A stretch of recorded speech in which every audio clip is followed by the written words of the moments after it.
যেটুকুনি ওদের সময় পাই একটু বাংলা কথা বলি। বাংলা কথা বলাটা মানে লেখাটা তো বোধহয় প্রায় ভুলেই গেছি 7 বছরে। ভুলিনি, ওটা যারা বলে তারা ন্যাকামো করে রীতিমতো। ভুলিনি একদম, ছোটোবেলা থেকে লেখা শিখেছি, থোড়ি না ভুলে যাব। বাট ওই আর কি, প্র্যাকটিস চলে যাচ্ছে।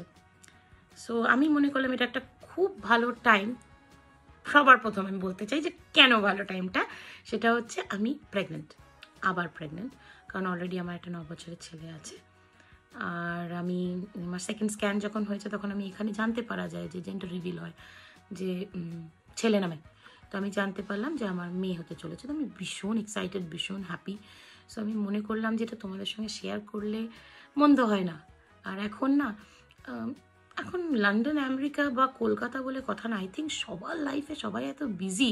আমরা যখন ছোট ছিলাম না, তখন আমরা খুব আত্মীয় স্বজনের বাড়িতে যেতাম, আত্মীয় স্বজন আমাদের বাড়িতে আসতো, আমরা খুব না মানে মিলেমিশে থাকতাম। এখন ইভেন কলকাতাতেও তুমি যদি যাও, সেই ওয়ার্মটা চলে গেছে। এখন সবাই ব্যস্ত, ছেলেমেয়েরা যদি একটু টাইম পায়, কেউ সুইমিং, কেউ টিউশন, কেউ এই সব কিছুতে ব্যস্ত, আর মা বাবারা তাদের পেছনে ব্যস্ত। নিজেদের ওই মেলা মেশা মানে একসাথে বসে, আমার এখনো মনে আছে আমি মামা বাড়িতে যেতাম, আমার ছোট মাসি, বড় মাসি সব থাকতো, আমরা একসাথে না একটা গামলায় মুড়ি মেখে খেতাম।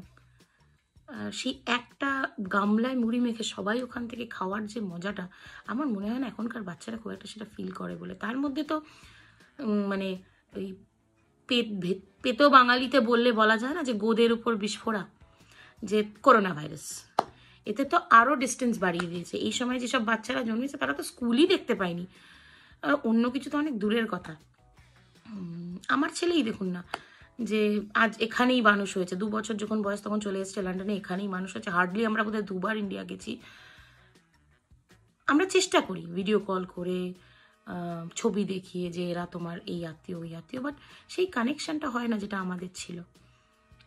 সো আর আমার মেয়ের ফিউচার আমি তো জানিই না কী হবে, কীভাবে কানেক্টেড হবে, বাট আপনাদের সাথে কথা বলতে পারলে, আমার এই প্রেগনেন্সি টাইমটা যদি শেয়ার করতে পারি, বা রেগুলার লাইফস্টাইলে কোথাও যদি আমি ঘুরতে যাই বা কিছু করি, যদি আমি একটু কথা বলতে পারি, আমার মনে হবে কোনো একটা জায়গা আছে যেখানে আমি সব কিছু শেয়ার করতে পারছি, বলতে পারছি। আমি জানি কারণ ভালো খারাপ সব রকম কমেন্টস আসবে, কিন্তু সেটা আসা উচিত। কারণ আমরা সবসময় মনে করি ও আমি তো এক্সেলেন্ট, হেভি করে যাচ্ছি সব কিছু, কিন্তু যখন কমেন্টটা আসে তখন বোঝা যায় ও তার মানে তুমি এখানে গন্ডগোলটা করছো। বাট ঠিক আছে, সেটাও দরকার লাইফে। ভালো বলুন মন্দ বলুন, প্লিজ সাথে থাকুন, সাবস্ক্রাইব করুন। যদি ভালো লাগে আমার ভিডিওগুলোকে লাইক করবেন, সাবস্ক্রাইব প্লিজ করবেন।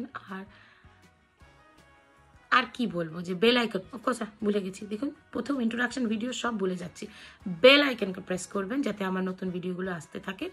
আজকে আমার ইন্ট্রোডাকশন ভিডিওর পরে পরে আমি একটা ভিডিও ছাড়বো ইউটিউবে, যেটা হবে আমার জেন্ডার রিভিল পার্টি। খুব ছোট করে পার্টিটা ছিল, ক্লোজ ফ্রেন্ডসদের নিয়ে, কিন্তু খুব মজা করেছি। যে এই জিনিসটারও যে একটা মজা হয়, এটা তো আমরা কলকাতায় থেকে জানতে পারতাম না। এখন হয়তো অনেক কিছু কলকাতায় চেঞ্জ হয়েছে, প্লিজ কলকাতায় যারা থাকেন তারা প্লিজ অন্য সেন্সে নেবেন না। আমি জানি প্রচুর কিছু, আমার না থাকা 7 বছরে অনেক কিছু কলকাতায় চেঞ্জ হয়ে গেছে, অনেক ভালো হয়ে গেছে, অনেক উন্নতি করেছে, কিন্তু আমি তো সেগুলো পাইনি। তাই এখানে এসে যখন পাচ্ছি আমার কাছে মনে হচ্ছে ও হ্যাব্বক নিউ ব্যাপার একেবারে। সো প্লিজ আমার সাথে থাকুন আমার জার্নিতে। আমার ভালো লাগবে আমি যদি আপনাদের সঙ্গে কথা বলতে থাকি, কারণ যত আপনারা সাবস্ক্রাইব করবেন, লাইক করবেন, আমার ভিউয়ার্স বাড়বে, আমি তাদের সঙ্গে আরও বেশি গল্প করতে পারবো, প্লিজ। সো আমি এখানেই আজকে ইন্ট্রোডাকশন ভিডিও শেষ করি। আর হ্যাঁ, যাওয়ার আগে একটা ছোট করে কথা, যে আমি যখন এখানে চাকরিতে ঢুকি ফার্স্ট, আমাকে জিজ্ঞেস করেছিল তোমার স্ট্রেংথ কী, আমি বলেছিলাম স্মাইল। এই একটা জিনিস আমি অতিরিক্ত ভালো করতে পারি, কথায় কথায় স্মাইল। সো আমি আপনাদেরও রিকোয়েস্ট করব, কিপ অন স্মাইলিং, সব সময় হাসতে থাকবেন। কেননা হ্যাঁ, জোকারের মতো না, আমি জানি বলবেন আমরা কি জোকার যে কোনো বিনা কারণে হাসতে থাকবো, না। আমি এটাই বলছি, প্রবলেমস আসবে, প্রবলেমস কিন্তু সলিউশনের সাথে আসে, আগে বা পরে আসে, সলিউশন থাকে। লাইফের থেকে পালিয়ে যাওয়াটা উচিত না। আর লাইফকে যদি তুমি দেখাও যে আমি ভয় পেয়ে গেছি, লাইফ তোমাকে আরও বেশি ভয় দেখাবে। যত হাসবে আর ভয়টা এখানে লুকিয়ে রেখে মুখের উপর দেখাবে আমি হ্যাপি, ভয় তত তাড়াতাড়ি তোমার থেকে চলে যাবে।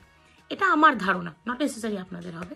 বাট সো সবসময় হাসতে থাকুন, ভালোভাবে লাইফকে লিড করতে থাকুন। আপনাদের প্রত্যেকটা দিন খুব ভালো যাক, খুব ভালো করে আপনাদের দিন কাটুক, আর খুব তাড়াতাড়ি আপনাদের সঙ্গে আবার দেখা হবে। টাটা।